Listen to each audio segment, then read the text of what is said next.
Very good afternoon to everyone present over here.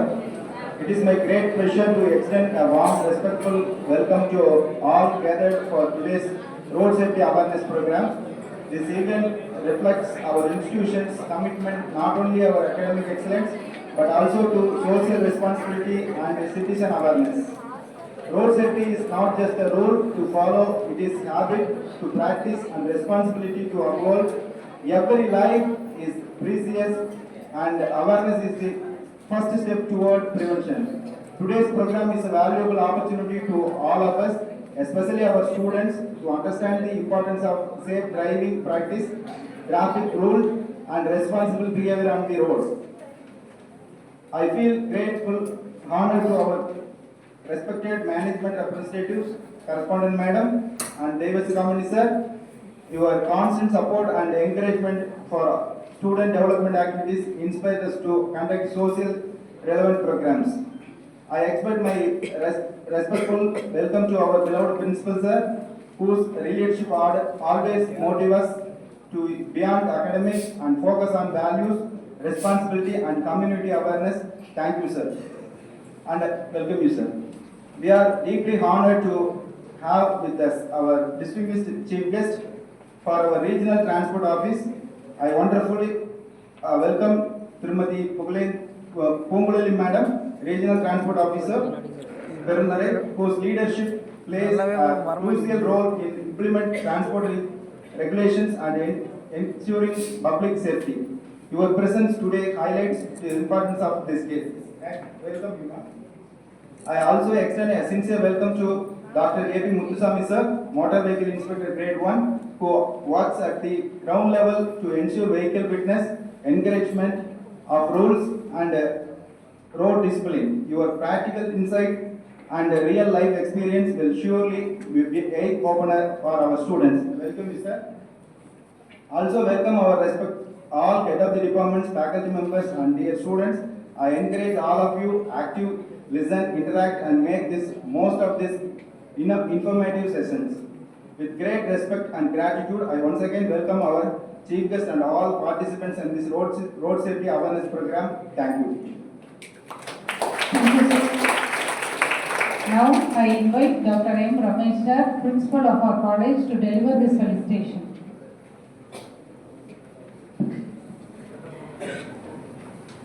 Respected our correspondent ma'am, Vidya Ceremony, Dr. Vasudha Subramanian ma'am. Today, Road Safety Awareness Program Chief Guest, Tirupati M. Pungulali Madam, Regional Transport Officer, Perundurai, and Dr. A.P. Muthusamy sir, Motor Vehicle Inspector, Perundurai. Our Road Safety Club Coordinator, Professor D. Viswanathan, HOD MCE, Mr. Nagaraj, the instructor of our MP and JEC Driving School, HODs from various departments, faculty members and my dear students. Good afternoon to everyone. So first of all, I would like to secure my address in the Tamil, because this is a awareness and a sensitization program. All the content are imbibe in touch with your mind. So because it is the most important thing, that's why I would like to then switch over to my speech into the Tamil. First of all, நம்ம இந்தியாவில் வந்து பார்த்தீங்க அப்படின்னா major death வந்து பார்த்தீங்க அப்படின்னா road accident. So especially அதில் வந்து தமிழ்நாடு நம்ம ஸ்டேட் வந்து பார்த்தீங்க அப்படின்னா second place death rate, accident death ரேட்ல தமிழ்நாடு செகண்ட் பிளேஸ் இருக்கு. Even though it's the most educated peoples available in Tamil Nadu, but so the death rate it's more due to the accident. Because it's the need the more awareness among the public people, students, as well as that we need to address that all the students to minimize that death rate as well as that creating the awareness among the students. So then 2025 statistical data வந்து பாத்தீங்க அப்படின்னா from the January to the June around 34,000 something accident is happened within our state. So இதுல வந்து பாத்தீங்கன்னா within 6 monthsல 8,000 something death is happened.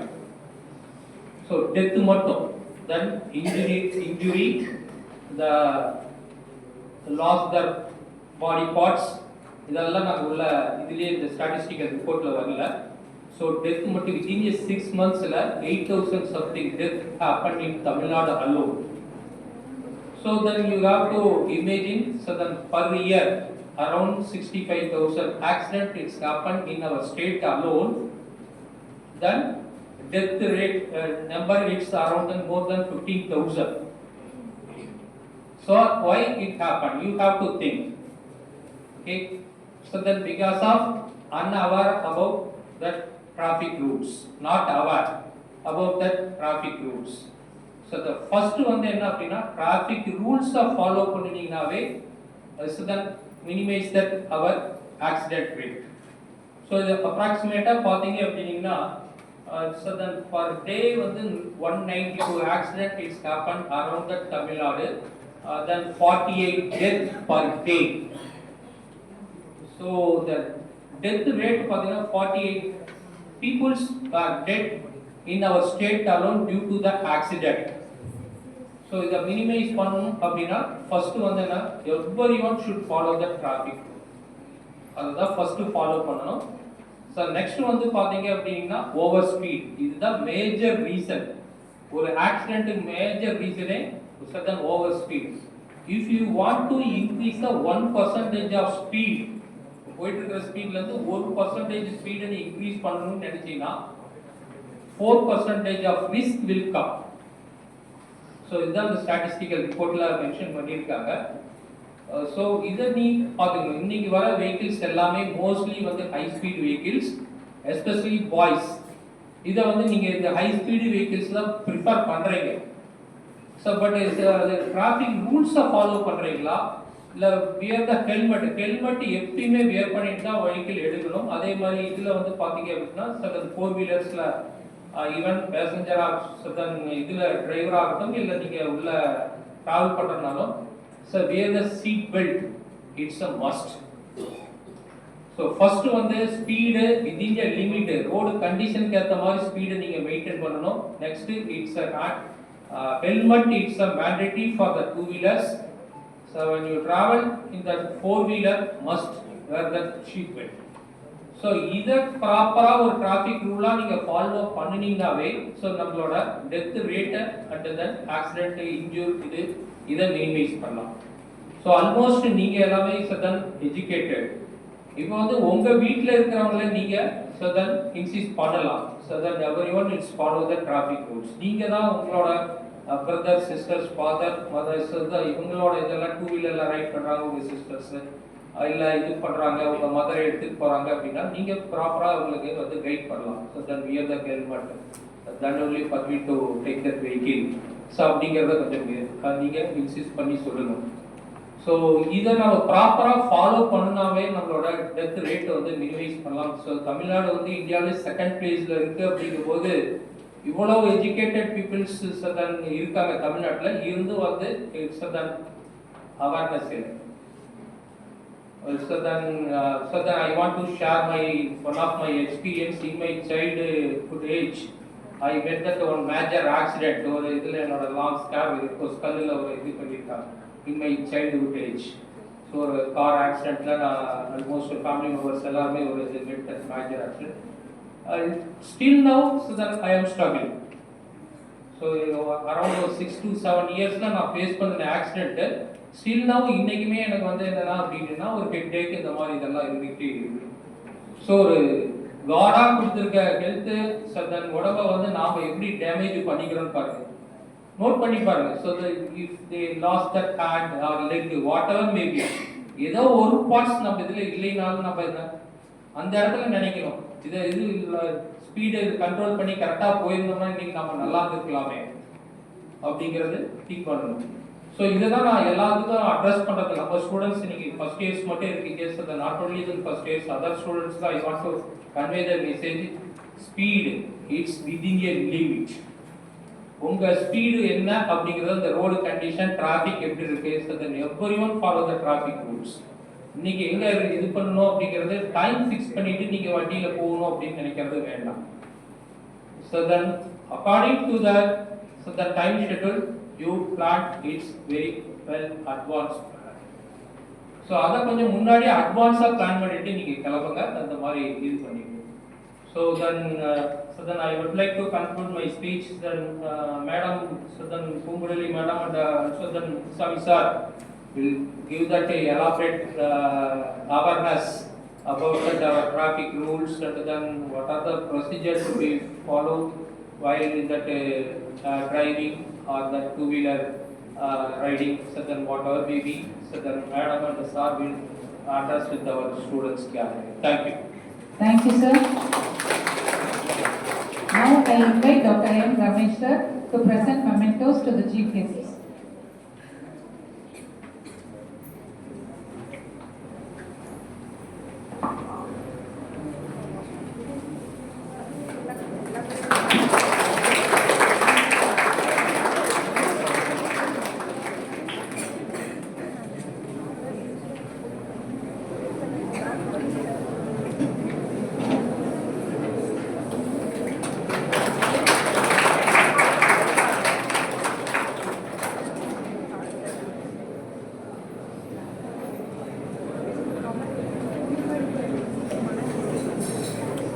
Thank you, sir. Thank you, ma'am.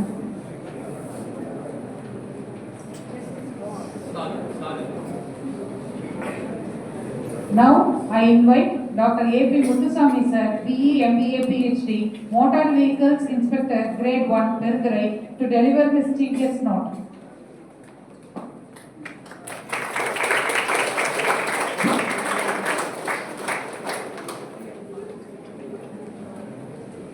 கட்டுக்கடங்காத கடவுளை நடுமனதில் இட்டு தொழுது எனது உலகை தோற்றுகின்றேன். வெள்ளமென திரண்டிருக்கும் உங்களை காணுகின்ற பொழுது உள்ளமெல்லாம் பூரிக்கின்றேன், உவகைமலை கொள்கின்றேன். அரைத்தெடுத்த சந்தனத்தில் அருமை மனம் எடுத்து நிறைந்ததொரு கிண்ணமென நெஞ்சத்துடன் நிற்கின்றேன். பனிமலரில் தேனெடுத்து போய் தமிழில் சொல் தொடுத்து கனி உடனே வரவேற்று இருகரம் கூப்பி நிற்கின்றேன். கல்விக்கண் தந்த தலைவனை தன்மகவாய் பெற்றதினால் தனியாத புகழ் உண்ட இத்தமிழ் தாய்க்கு தரணிகளே என்று எல்லாம் வல்ல என் தமிழை வழங்கி. ஏடா காக்கி சட்டைக்குள்ள இவ்வளவு கவிதை வருதுன்னு பாக்குறீங்களா? காரணம், நானும் இது போன்ற ஒரு கல்லூரியில் பேராசிரியராக இருந்து ஒரு 13 ஆண்டு காலம் வேலை செய்த பிறகுதான் இந்த துறைக்கு வந்திருக்கின்றேன்.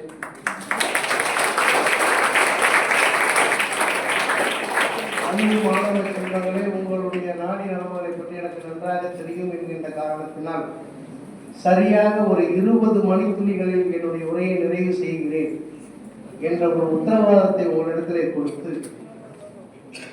நீல வானிலை நீர்மலா தோட்டத்திலே விண்மீன்கள் மொய்திடும் மோன நிலைகளே சூழ்ந்து வரும் காரிருளை கிழித்துளைக்கும் வட்டம் முழுவதை போல் இப்புதுமை சமுதாயத்தில் அறிவு என்ற ரதமேறி பொறுப்பு என்ற இருக்கை என வந்து போதனை என்ற சாட்டையை ஏந்தி கல்வி என்ற திறன் படைத்த குதிரையை மிக விரைவாக செலுத்தி விஞ்ஞான புதுமைகளை சுடர்விட்டு ஒளி வளர்க்கும் எனதருமை ஆசிரியர் பெருமக்களே, அன்பு என்ற மூன்றெழுத்திலே தோன்றி பண்பு என்ற மூன்றெழுத்திலே வளர்ந்து கல்வி என்ற மூன்றெழுத்தை கற்று அறிவு என்ற மூன்றெழுத்தை பெற்று நாட்டின் முதுகெலும்பா மாணவர்கள் என்று மாற்றவரும் போற்றி புகழ இன்று 7 தூக்கி நாளை இந்த நாட்டை காக்கின்ற எனதருமை மாணவ செல்வங்களே,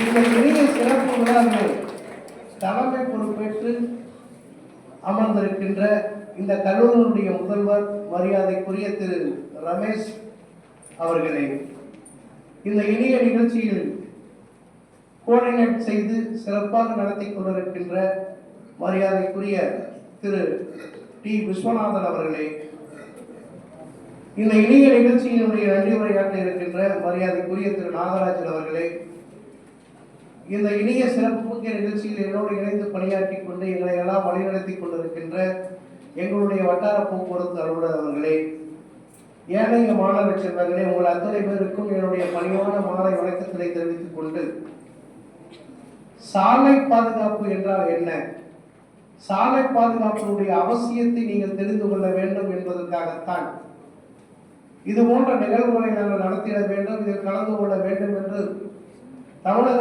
அரசினுடைய உத்தரவுக்கு இணங்க ஜனவரி 1ஆம் தேதியிலிருந்து ஜனவரி 31ஆம் தேதி வரை சாலை பாதுகாப்பு மாத நிகழ்வுகளை நாங்கள் நடத்தி கொண்டிருக்கின்றோம். அந்த நிகழ்வுகளுக்கெல்லாம் முத்தாய்ப்பாய் இளம் மாணவ மாணவியரிடையே ஒரு விழிப்புணர்வை ஏற்படுத்த வேண்டும் என்கின்ற நோக்கில் இந்த நிகழ்வினை கலந்து கொள்வதில் நாங்கள் மிகவும் பெருமைப்படுகின்றோம். இந்த வாய்ப்பை எங்களுக்கு வழங்கிய உங்கள் கல்லூரிக்கு எங்களுடைய நெஞ்சார்ந்த நன்றியினை தெரிவித்துக் கொள்கின்றோம். சாலை பாதுகாப்புனா என்னங்க, முதல்ல அதை நம்ம தெரிஞ்சுக்கணும். சாலை பாதுகாப்புனா என்னங்க, யாருக்கா தெரியுமா?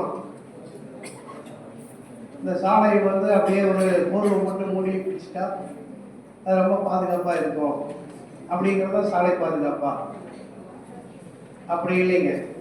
சாலை பாதுகாப்பு என்பது சாலையை யாரெல்லாம் பயன்படுத்துகிறார்களோ அவர்களுடைய உயிர் பாதுகாப்பு தான் சாலை பாதுகாப்புன்னு சொல்றோம். ரோட் சேஃப்டிங்கிறது என்னன்னு கேட்டீங்கன்னா இட்ஸ் a லைஃப் சேஃப்டி.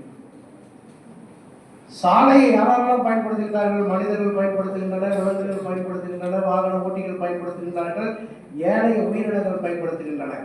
அப்படிப்பட்ட உயிரினங்களுடைய உயிர் பாதுகாப்பு தான் சாலை பாதுகாப்பு. இந்த சாலை பாதுகாப்பில் மிக முக்கியமான ஒரு கருத்து பொருளாக இருப்பது என்னவென்று சொன்னால் விபத்து. விபத்து ஏற்படுவதற்கு என்ன காரணம், அந்த விபத்திலிருந்து நீங்கள் தப்பிப்பதற்கு என்னென்ன காரணங்கள் இருக்கின்றன, இதுதான் நம்ம இன்னைக்கு சொல்ல போற டாபிக். இதை நான் ஏன் உங்களிடத்துல சொல்றோம் அப்படின்னு கேட்டீங்கன்னா, ஒரு சில இடத்துல நாம பேசாம இருக்கிறதே நமக்கு மிகப்பெரிய வெற்றிங்க. ஒரு சில இடத்துல நம்ம பேசித்தான் ஆகணும். மௌனம் என்பதே ஒரு மிகச்சிறந்த வெற்றிக்கான தாரக மந்திரம். இதுக்கான ஒரு சின்ன கதையை நான் உங்களுக்கு சொல்றேன், கேட்டுக்கங்க. ஒரு ஊருக்கு இன்னொரு ஊருக்கு நடுவுல ஒரு பெரிய ஆறு ஓடிட்டு இருக்குது. அந்த ஆத்தை கடந்து போகணும்னா அந்த ஊருக்காரனும் இந்த ஊருக்காரனும் ஒரு 10 கிலோமீட்டர் சுத்தி தான் போகணும். இவங்களுடைய 10 வருட போராட்டத்துக்கு பிறகு அந்த ஆற்றின் குறுக்கே ஒரு பாலம் கட்டப்பட்டது. எல்லாரும் மகிழ்வுடன் அந்த பாலத்தை கட்டி முடித்தவர்களுக்கு கைதட்டி உற்சாகப்படுத்தினார்கள். அந்த பாலத்தை கட்டியவர்கள் இதனுடைய நினைவாக ஒரு பரிசளிப்பு விழா நடத்த வேண்டும் என்று இந்த பாலத்தை கடக்கின்ற 100வது வாகனத்திற்கு, இந்த பாலத்தை கடக்கின்ற 100வது வாகனத்திற்கு 10,000 ரூபாய் பண மதிப்பு என்று அறிவித்தார்கள். அமைச்சர் பெருமக்களும் கைதட்டி ஆதரவு செய்தார்கள். பத்திரிகை துறை நண்பர்கள், அந்த ஊர் பொதுமக்கள் எல்லாரும் இருந்தாங்க. அந்த பக்கம் ரிப்பன் கட் பண்ணி வண்டி அப்படியே விடுறாங்க. ஃபர்ஸ்ட் ஒரு லாரி போகுது, ரெண்டாவது ஒரு மாட்டு வண்டி போகுது. இப்படியே கவுண்டிங் ஸ்டார்ட் ஆகிட்டே இருக்குது. 10, 20, 30, 40, 50, 60, 70, 80, 90, 95, 96வது ஒரு கார் போகுது. 97வது ஒரு சைக்கிள் காரர் போறாரு. 98வது ஒரு பஸ்காரர் போறாரு. 99வது ஒரு லாரிக்காரர் போறாரு. எல்லாரும் அவளோட அந்த பக்கம் எதிர்பார்த்துட்டு இருக்கிறாங்க, அது 100வது அதிர்ஷ்டசாலி யாரு அப்படின்னு. 100வதா போகக்கூடிய ஒரு வாகனம், ஒரு கார் போகுது. அந்த காரை ஒருவர் ஓட்டி செல்கிறார். அவருக்கு இடதுபுறத்திலே அவருடைய மனைவி அமைந்திருக்கிறார்கள். அவர்களுக்கு பின்னாடி அவருடைய தகப்பனார் உட்கார்ந்துருக்கிறார். இவங்க அழகா அந்த தாண்டி போய் அங்க நின்னோடனே எல்லாரும் சூழ்ந்துக்கிறாங்க. எல்லாரும் கைதட்டி வரவேற்கிறாங்க. உடனே அமைச்சர் என்ன பண்றாரு, எல்லா அதிகாரிகளோட புடைசூழ ஒரு 10,000 ரூபாய் பண முடிப்பை எடுத்து அந்த காரை ஓட்டிட்டு வந்தாருன்னா அவர் வெளியே வர சொல்லி அவர்கிட்ட அந்த 10,000 ரூபாய் பண முடிப்பை கொடுக்குறாரு. இவர் பண முடிப்பை வாங்கிட்டு கம்மனு இருக்கலாம். நம்முடைய பத்திரிகை துறை நண்பர்களும் செய்தித்தாள் இருக்கிற நண்பர்களும் என்ன பண்ணுவாங்க, டிவி போட சொல்லலாம், அவரை சூழ்ந்துட்டு மைக்கை கையில் கொடுத்து, ஐயா, யாருக்கும் கிடைக்காத இந்த ஒரு அதிர்ஷ்டம் உங்களுக்கு கிடைச்சிருக்கு, இந்த 10,000 ரூபாய் வைத்து நீங்கள் என்ன செய்ய போகிறீர்கள் அப்படின்னு ஒரு கேள்வி கூட அவர் சற்று யோசிக்காம பதில் சொல்றாரு. சார், இந்த பணத்தை வாங்கிட்டு போய் தான் நான் ஆர்டி ஆஃபீஸில் போய் லைசன்ஸ் போடுறேங்க.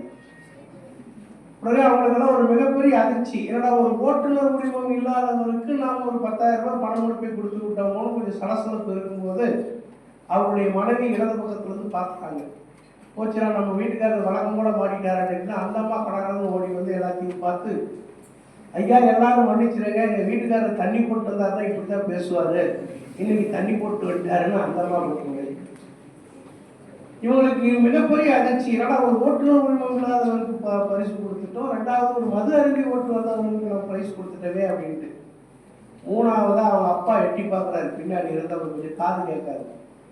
அவர் என்ன பண்ணாரு, போச்சுன்னா வழக்கம் போல நம்மளுடைய மகனும் மருமகனும் மாட்டிக்கிட்டாங்க, நாம போய் காப்பாற்றணும்னு அவர் கெடுக்கணும்னு ஓடி வந்து எல்லாத்துக்கும் முன்னாடியும் பார்த்து, ஐயா மன்னிச்சுக்குங்க, ரோட்டில் இருக்கிற காரை திருடிட்டு வராதான்னு சொன்னேன், இவங்க திருடிட்டு வந்து மாட்டிக்கிட்டான் அப்படின்னு அவரு வந்து ஒரு இதை போட்டு வரீங்க.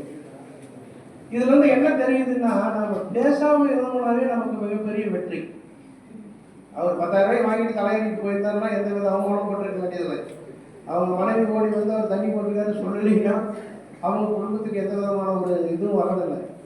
ரெண்டாவது அவங்க அப்பா வந்து ரோட்டில் காலை திருடிட்டு விட்டாங்க, அவரு போட்டு உடைச்சதுனால வந்து அவங்களுக்கு அவமானம், வீட்டில் வந்து அவங்க குடும்பத்துக்கு ஒரு அவமானம் ஏற்பட்டது. இப்படிப்பட்ட நேரங்களில் நாம் பேசாமல் இருந்தாலே மிகப்பெரிய வெற்றி. ஆனால் இந்த சூழ்நிலையில் நாம் பேசிய ஆக வேண்டும். காரணம், விபத்து என்பதை பற்றி நாம் பேசினால்தான் அதனுடைய விளைவுகள் உங்களுடைய அடிமனதிலே ஆழ்மனதாக பதியும் என்கின்ற காரணத்தினால்தான். ஒரு விபத்து ஏற்படுவதற்கு என்ன காரணம் என்று பார்த்தால் 88% மனித தவறுகளினால் தான் விபத்துக்கள் ஏற்படுகின்றன. 88% மனித தவறுகளினால் விபத்துக்கள் ஏற்படுகின்றன. 2% மட்டுமே இயந்திர கோளாறுகளினால் விபத்துக்கள் ஏற்படுகின்றன. எஞ்சிய 10% இயற்கையினுடைய பேரழிவு சீற்றங்களினால் விபத்துக்கள் ஏற்படுகின்றன. ஆகவே இந்த சதவீதத்தை வந்து நான் அண்ணா யூனிவர்சிட்டியில் வந்து பிஹெச்டி இந்த சப்ஜெக்டில் தான் பண்ணணும், ரோடு ஆக்சிடென்ட் அனலைசிஸில். அந்த ரோடு ஆக்சிடென்ட் அனலைசிஸில் நாங்கள் பண்ணும்போது வந்து ஒரு விபத்து ஏன் ஏற்படுது, அந்த விபத்து ஏற்படாமல் இருப்பதற்கு என்ன காரணம், அதற்கான வழிமுறைகளை சொல்ல வேணும், ஃபோர்காஸ்டிங்கில் வந்து எப்படி இருக்கணும் அப்படிங்கிறதையெல்லாம் அனலைஸ் பண்ணி தான் நான் வந்து டாக்டரேட் வாங்குறேன். ஸோ அப்போ அந்த விபத்து ஏற்படுவதற்கு காரணங்கள் நமக்கு தெரிஞ்சிருச்சு. 88% மனித தவறுகளினால் தான் நடக்கின்றது, எஞ்சிய 2% இயந்திர கோளாறுகளினால் நடக்கிறது, 10% இயற்கையினுடைய பேரழிவு சீற்றங்களினால் நடக்கின்றது என்று ஒரு ஆய்வு கூறுது. சரி, இந்த விபத்திலிருந்து நாம் தப்பிக்க வேண்டும், இந்த விபத்து நடக்காமல் இருப்பதற்கு நாம் என்ன செய்ய வேண்டும் என்று நாம் சிறிதே கொஞ்சம் யோசித்து பார்த்ததன் விளைவுகள் தான் எங்களிடத்தில் விபத்து ஆய்வு அறிக்கைக்கு வருகின்ற வாகனங்களை நாங்கள் சோதித்து பரிசோதித்து பார்க்கின்ற பொழுது உங்களுடைய முதல்வர் அவர்கள் கூறியது போல் ஒரு விபத்து ஏற்படுவதற்கு 50% காரணங்கள் அதிவேகத்தினால் தான் நடக்கின்றது. ஓவர் ஸ்பீடினால் தான் விபத்து நடக்கின்றது என்பது நிரூபணமாகிக் கொண்டிருக்கின்றது. நீங்கள் ஓவர் ஸ்பீடை தவிர்த்தீர்களால் 50% நீங்கள் விபத்துக்களில் வந்து நீங்கள் தப்பித்துக் கொள்ளலாம். சரி, எப்படி சார் இந்த ஓவர் ஸ்பீட் வந்து தப்பிக்கிறது அப்படின்னு ஒரு கேள்வி நம்ம முன்னாடி வரும். ஓவர் ஸ்பீடுங்கிறது வந்து யாருக்கிட்ட இருந்து வருது, நம்ம கிட்ட இருந்து தான் வருது. காரணம் என்ன, நாம வந்து ஒரு டைமிங் மேனேஜ்மெண்ட்டை கீப் அப் பண்றது, இவ்வளவு தாங்க. ஒரு இடத்துக்கு கிளம்பணும்னா ஒரு 1/2 மணி நேரத்துக்கு முன்னாடி கிளம்பி பாருங்க, ஆனந்தமா நீங்க அந்த இடத்துக்கு போய் சேரலாம். ஒரு கல்லூரி தொடங்குவது 9 மணி என்று சொன்னால் வாகனத்தில் வருகின்ற ஆசிரியர் பெருமக்களோ மாணவ மாணவிகளோ வீட்டிலிருந்து ஒரு 8:30 மணிக்கு கிளம்புனீங்கன்னா 6 மணி நேரம் ஆனந்தமா நீங்க வந்து கல்லூரியில வந்து சேரலாம். 9:05 9:10 கிளம்புனீங்கன்னா எப்படி வருவீங்க, ஆட்டோமேட்டிக்கா உங்களை நோக்கி அந்த ஸ்பீடு வரும். அந்த ஸ்பீடு வரும்போது உங்களுடைய சிந்தனைகள் எல்லாம் சாலையில இருக்காது, பல்வேறு சிந்தனைகள் உங்களுக்கு சிதறடித்து விடும். அதனால தான் விபத்து ஏற்படுகிறது. ரேஷ் அண்ட் நெக்லிஜென்ட் டிரைவிங்னு சொல்லுவாங்க. முதல்ல இந்தியன் பீனல் கோட் 279 சொல்றது வந்து ரேஷ் அண்ட் நெக்லிஜென்ட் டிரைவிங். இப்போ பிஎன்எஸ்ல சொல்றது வந்து 281 செக்ஷன். ரேஷ் அண்ட் நெக்லிஜென்ட் டிரைவிங்னா என்ன, பொதுமக்களை இவர் அச்சுறுத்துகிற வகையில் வாகனத்தை ஓட்டி விபத்தை உண்டாக்கி உள்ளார். ஸோ அந்த ஓவர் ஸ்பீடை நம்ம தடுக்கணும்னா நம்ம என்ன பண்ணணும், நம்ம இடத்துலயே ஒரு சுய ஒழுக்க கட்டுப்பாடு, ரெண்டாவது வந்து நாம ஒரு டைமிங் மேனேஜ்மெண்ட்டை கீப் அப் பண்ணணும். இப்படி பண்ணினீர்கள் என்றால் ஒரு 50% ஆக்சிடென்ட்டை நம்ம தடுக்கலாம். அடுத்து ஒரு 25% ஆக்சிடென்ட்டை நீங்கள் தவிர்க்கிறதுக்கு என்ன வழி என்று சொன்னால், சாலையில் நீங்கள் ஓட்டுகின்ற பொழுது உங்களுடைய சிந்தனை திறன் சிதறாமல் இருக்க வேண்டும். தெளிவான மனநிலையில் வாகனத்தை ஓட்டுங்கள். இதுல எல்லாமே அடங்கி இருக்கும். தெளிவான மனநிலையில் வாகனத்தை ஓட்டுங்கள் நான் சொல்றது வந்து செல்போன் பேசிட்டு ஓட்டாதீங்க, ஹெல்மெட் போடாம ஓட்டாதீங்க, உங்களுக்கு உடல்நிலை சரியில்லாத போது வாகனத்தை இயக்காதீர்கள். திடீர்னு போன் வரும், உங்களுக்கு சம்மந்தப்பட்டவர் ஆஸ்பத்திரியில் அட்மிட் ஆகிருக்காரு, இவர் சட்டு கூட போடாமல் பைக் எடுத்துகிட்டு போவார், ஆஸ்பத்திரியில் இருக்கிற ஒரு வீட்டுக்கு வந்துடுவார், இவர் போய் சேர்த்துவார். ஸோ ஒரு தெளிவான மனநிலையில் வாகனத்தை ஓட்டுங்கள். யாருக்கு தான் பிரச்சனை இல்லை, எல்லாத்துக்கும் பிரச்சனை இருக்கத்தான் செய்யுது. வீடுன்னு பார்த்தா பொண்டாட்டியோட சண்டையாக இருக்கும், கல்லூரின்னு பார்த்தா ஆசிரியரோட சண்டையாக இருக்கும், வேலைன்னு பார்த்தா பிஸ்னஸில் பார்த்தா கடைக்காரன் தொல்லையாக இருக்கும். இந்த மாதிரி எல்லா விதமான சிந்தனைகளும் உங்களை நோக்கி பாய்கின்ற பொழுது நீங்கள் அதே சிந்தனையில் வாகனத்தை ஓட்டி சென்றீர்கள் என்று சொன்னால் நிச்சயமாக விபத்திலே நீங்கள் ஈடுபடுவதற்கு ஒரு வாய்ப்பாக அமையும். அந்த வாய்ப்பை நீங்கள் இழைக்க வேண்டும் என்று சொன்னால் தெளிவான சிந்தனையில் வாகனத்தை ஓட்டுங்கள். மூன்றாவதாக நான் சொல்லுவது, road is not a play ground. சாலை என்பது ஒரு விளையாட்டு மைதானம் அல்ல. அந்த சாலையிலே நீங்கள் வாகனத்தை ஓட்டுகின்ற பொழுது ஒருவித எதிர்பார்ப்போடு வாகனத்தை ஓட்டுங்கள். எதிர்பார்ப்பு என்ன சார் அப்படின்னு கேட்டால் அவர் நமக்கு 50 ரூபா கொடுப்பாரு, 100 ரூபா கொடுப்பாருங்கிற எதிர்பார்ப்பு இல்லைங்க. சாலையில நம்ம போய்கிட்டே இருக்கோம், நம்ம கூட பேரலா டிராவல் பண்ணிட்டு இருப்பாரு, திடீர்னு ரைட்ல அவர் கிளம்புவாரு, அவர் வீடு அங்க இருக்குது, அவருக்கு தான் தெரியும், நமக்கு தெரியாது. அவர் சடான ரைட்ல திரும்பும்போது நீங்க என்ன பண்றீங்க, அவருக்கு மேல ரைட்ல திரும்பி போகும்போது ஆன்கமிங்ல வர வண்டியில ஆக்சிடென்ட் ஆகி போயிருக்கு. ஸோ எதிர்பார்ப்புங்கிறது என்னன்னு கேட்டீங்கன்னா, அவர் தப்பு செய்து விடுவார் என்ற ஒரு எதிர்பார்ப்போடு வாகனத்தை ஓட்டுங்க. நீங்க போயிட்டே இருப்பீங்க, அவர் ரைட்ல திரும்புறாருன்னா ஏதாவது ஒரு சில்மிசம் பண்ணுவார், அவர் ஒன்னா கையை போடுவாரு, தலையை போடுவாரு. அப்ப நீங்க என்ன நினைச்சுக்கணும், you come to defensive driving. நீங்க உங்களுடைய வாகனத்தை ஸ்லோ செஞ்சுக்கிட்டீங்கன்னா அவர் ரைட்ல போயிடுவாரு, நீங்க நேரா போயிடலாம், ஆன்கமிங்ல வர வண்டி அதில் போயிடும். ஸோ இந்த 3 கருத்துக்களை மட்டும் உருவாக்கி கொண்டு நீங்கள் வாகனத்தை பொது சாலையிலே ஓட்டினீர்கள் என்று சொன்னால் நிச்சயமாக வாகன விபத்திலிருந்து 100% நீங்கள் தப்பித்துக் கொள்ளலாம். சரி சார், ஆக்சிடென்ட் நடக்கிறதுக்கு காரணம் சொல்லிட்டீங்க, ஆக்சிடென்ட் நடக்காமல் இருக்கிறதுக்கு காரணம்னு சொல்லிட்டீங்க, இதை விட வேற என்ன சார் சாலை பாதுகாப்பு இருக்குது அப்படின்னு கேட்டீங்கன்னா, சாலை பாதுகாப்புல வந்து உங்களுடைய முதல்வர் சொல்ற மாதிரி சாலை விதிகளை முறையாக பயின்று அந்த சாலை விதிகளை முறையாக கற்றுக்கொண்டு வாகனத்தை ஓட்டினீர்கள் என்று சொன்னால் விபத்து 100% ஏற்படுவதற்கு வாய்ப்பு இல்லை. சாலை விதிகள்ங்கிறது நமக்கு தெரியும். சிக்னல்ஸ் ஒரு 5 சிக்னல் தாங்க இருக்குது. இந்த 5 சிக்னலை சரியாக செய்து கொண்டு வாகனத்தை நீங்கள் ஓட்டினீர்கள் என்று சொன்னால் 100% விபத்துக்கள் இருந்து நீங்கள் தப்பித்துக் கொள்ள முடியும். உங்கள் கல்லூரியுடைய ஓட்டுநர் பெருமக்கள் இருக்கிறாங்க, அவங்களுக்கு ஒரு 50, 60, ஒரு 20, 30 வருஷம் எக்ஸ்பீரியன்ஸாக இருக்கும். உங்களுக்கும் வாகனத்தை நீங்கள் ஓட்டிட்டு தான் போறீங்க. ஆனால் அந்த வாகனத்தை ஓட்டுகின்ற பொழுது கை சிக்னல், ஹேண்ட் சிக்னல் எப்படி காமிக்கணுங்கிறது வந்து இன்னும் சரியா எல்லாருக்குமே தெரிய மாட்டேங்குது. அது ஒரு 5 சிக்னல் தான் இருக்குது, அது உங்களுக்கே தெரியும். ஆனால் ஒவ்வொருத்தரும் ஒவ்வொரு விதமா சிக்னலை காமிச்சிருக்கிறீங்க. அந்த 5 சிக்னலை மட்டும் நான் இப்போ உங்களுக்கு செஞ்சு காமிச்சிருக்கேன். ஒரு வாகனத்தில் நீங்கள் போய் கொண்டிருக்கின்ற பொழுது வாகனத்தை வலதுபுறம் திருப்ப வேண்டும் என்று சொன்னால் நீங்கள் எப்படி கை சிக்னல் கையிலே வந்து உங்களுக்கு சமிக்கை செய்ய வேண்டும். யாருக்காவது தெரிஞ்சவங்க தான் சொல்லுங்க.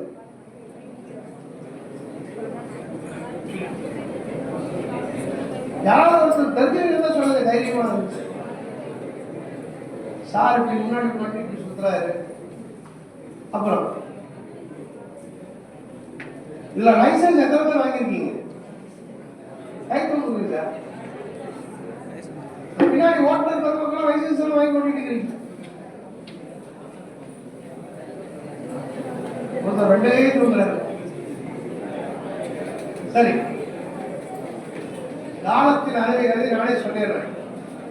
நம்ம ரோட்ல பார்க்கிறோம், ரைட்ல திரும்புறதுக்கு ஒருத்தர் சிக்னல் எப்படி காமிக்கிறாரு, துப்பாக்கியில சொல்ற மாதிரி காமிக்கிறாரு. பார்த்துருக்கீங்களா? பார்த்துருக்கிறவங்கள இன்னொருத்தர் ரைட்ல திரும்புறதுக்கு சிக்னல் கொண்டு போடுறான்னு இதெல்லாம் ரோட்ல நடக்குதா இல்லையா சார்? இன்னொருத்தர் ரோட்ல சிக்னல் எப்படி காமிக்கிறாரு? இப்படி கீழே காமிக்கிறாரு. சோ இது வந்து ரைட் சிக்னல். அந்த வெஹிக்கிள் டர்ன் டு ரைட்னா உங்களுடைய வலது கையை இந்த ஃபார்வர்ட் டைரக்ஷன்ல கையை கிடைமட்டமாக நிறுத்தணும். இதுதான் ரைட்ல திரும்புறதுக்கு சிக்னல். நல்லா ஞாபகம் வச்சுக்கணும். அந்த வெஹிக்கிள் டர்ன் டு ரைட்னா எப்படி காமிக்கணும்? உங்களுடைய வலது கை உங்க ஷோல்டர் கிடைமட்டமா இப்படி இருக்கணும். இதை விட்டுட்டு துப்பாக்கில சொல்றது, இப்படி மிரட்டுறது, இப்படி கீழே காமிக்கிறது இதெல்லாம் விட்டுரு. சரி சார், ரைட்ல திரும்புறதுக்கு சொல்லிட்டீங்க. நான் போயிட்டே இருக்கேன், லெஃப்ட்ல திரும்பணும். என்ன வெஹிக்கிள் டர்ன் டு லெஃப்ட் எப்படி சிக்னல் காமிப்பீங்க? சார் தெரிஞ்சவங்க சொல்லுங்க. தெரியலன்னு நம்ம திருத்திக்குவோம். என்ன சார் பெரியம்மா ரைட்ல எப்படி காமிச்சிட்டீங்க, அடுத்த லெஃப்ட்ல பைக்ல போறவர் எப்படி காமிக்கிறாரு? என்ன நடக்குது? சரி, பைக்ல போறவர் இப்படி காமிக்கிறாருங்க. லாரி பஸ் கார் ஓடிட்டு இறங்கி போய் அந்த பக்கம் நின்று கையை காமிச்சிட்டு அப்புறம் மட்டும் வந்து சீட்ல உட்காந்துட்டா போவாரு. அப்படி இல்லைங்க. வெஹிக்கிள் டர்ன் டு லெஃப்ட்னா நீங்க உங்களுடைய வலது கையை தான் யூஸ் பண்ணணும். உங்களுடைய வலது கையை இதே கிடைப்பட்ட டைரக்ஷனுக்கு நீட்டி கையை வந்து ஆன்டி கிளாக் வைஸ் டைரக்ஷன் சுத்தணும். It's a clock wise direction. கையை வந்து ஆன்டி கிளாக் வைஸ் டைரக்ஷன் சுத்துனீங்கன்னா நீங்க இடதுபுறம் போறீங்கன்னு அர்த்தம். இது ரெண்டாவது சிக்னல். மூணாவது ஒரு சிக்னல் இருக்குது. நம்ம ஓட்டுநர் பண்புலாம் நல்லா இந்த சிக்னல் தெரிஞ்சுக்கணும். இந்த போர்ட்டிங் சிக்னல் பார்த்துருக்கீங்களா? அதுக்கு என்ன அர்த்தம்? அவங்க பஸ் ஒன்று போயிட்டு இருக்குது, ஒரு லாரி ஒன்று போயிட்டு இருக்குது. உடனே உங்க பஸ்ல பில்லர் என்ன பண்ணாரு? லெஃப்ட்ல ஒரு கையை போடுறாரா? என்ன அர்த்தம் அதுக்கு? யாரு? அதான் யாருன்னு கேட்கறேன். டிரைவர் தான்ப்பா. எந்த வண்டியை ஸ்லோ பண்றதுக்கு? சட்டத்தையே மாத்திக்கிட்டீங்களே. மத்திய மோட்டார் வாகன சட்டத்துல ஒரு வாகனத்தை வேகமாவான்னு சொல்றதுக்கோ மெதுவாவான்னு சொல்றதுக்கோ உங்களுக்கு எந்தவித அதிகாரமும் இல்லை. இந்த போர்ட்டிங் சிக்னல் என்னன்னு கேட்டா, ஐ ஸ்லோ மை வெஹிக்கிள், நான் என்னுடைய வாகனத்தை மெதுவாக செலுத்த போகிறேன். இது மாறி போய் ரோட்ல நான் தான் உங்களை மெதுவாக சொல்றா, ஏன்னா நீ வேகமாக வந்து சண்டை போட்டுக்கிறான். சட்டம் தெரிஞ்சவங்க சண்டை பிடிச்சிக்குவான். நிறைய இந்த தப்பை நம்மளுடைய ஓட்டுநர் பொறுப்புகள் பண்றாங்க. இந்த போர்ட்டிங் சிக்னலை எங்க காமிக்கணும் அப்படின்னா, ஒரு டிராபிக் கன்ஜஸ்டட் ஏரியா இருக்குது. Suppose you take you turn, அந்த இடத்துல வந்து ஒரு யூ டர்ன் நீங்க எடுக்கணும் அப்படின்னா அந்த இடத்துல ஒரு போர்ட்டிங் சிக்னலை காமிச்சீங்கன்னா, ஐ ஸ்லோ மை வெஹிக்கிள், நான் என்னுடைய வாகனத்தை மெதுவாக செலுத்த போகிறேன். அதற்கு தகுந்த மாதிரி நீங்கள் வேகமாகவோ மெதுவாகவோ வந்துக்கலாம். இதுதான் மூணாவது சிக்னல். நாலாவதா ஒரு சிக்னல் இருக்குது, ஓவர் டேக்கிங் சிக்னல். இது நிறைய பார்த்துருக்கிறவங்க ரோட்ல. நம்ம காலேஜ் பஸ்கார் ஓட்டிட்டு போவாரு, பின்னாடி நம்ம கார்ல போறோம். அவர் எப்படி ஓவர் டேக்கிங் கொடுக்குறாரு? ஓவர் டேக்கிங் எப்படி சார் கொடுக்குறாரு? போய் சாவு போ. இல்லைன்னா இன்னொருத்தர் கூப்பிடுறாரு, வாடா வாடா வாடா வாடா. அவனே சிவனே 50 இருக்கான், இவர் 60 போயிட்டு இருப்பாரு. அவனையும் வாடா வாடான்னு சொல்லி ஆட்டோவில் ஒரு 80 வந்து 3 பேருக்கு போய் சேர்த்துடலாம் வா. இதுவா ஓவர் டேக்கிங் சிக்னல். இது இன்னும் குறைஞ்சி போய் அவனுக்கு ஒரு வரல கூப்பிடுறாரு. என்னப்பா பண்றீங்கன்னு கேட்டா ஓவர் டேக்கிங். சிரிப்பதற்காக சொல்லவில்லை நண்பர்களே, சிந்தித்து பார்க்க வேண்டும். ஓவர் டேக்கிங் சிக்னல்ங்கிறது வந்து முதல்ல ஒரு ஓவர் டேக்கிங் கொடுக்கணும்னு முடிவு பண்ணிட்டீங்கன்னா நீங்க உங்களுடைய வாகனத்திலிருந்து எக்ஸலேட்டரை ஸ்லோ பண்ணணும்.